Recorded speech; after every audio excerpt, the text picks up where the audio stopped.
Махарбек Каргинов стал чемпионом мира среди профессионалов по версии FCF ММА в весовой категории до 71 килограмма. Титульный бой проходил в Кисловодске. В схватке за пояс боец из Осетии встретился с именитым оппонентом из Кыргызстана, обладателем Кубка мира по рукопашному бою Жакшылыком Улу Жиилом.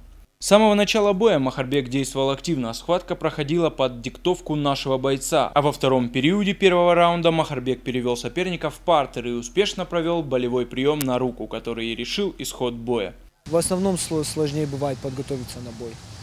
Подогнать вес, подогнать функционалку свою. Но так как мне помогали ребята, такие как Тимур Бадриев, Ибрагим Тибилов, Пол Амона мне помогала, за это им огромное спасибо, и мы потихоньку подошли к этому бою в лучшей форме.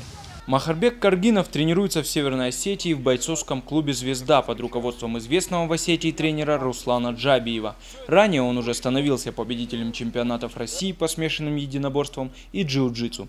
В настоящее время рекорд осетинского чемпиона 6 боев и ни одного поражения. Артем Балтаев, Борис Сапоев, Осетия ТВ.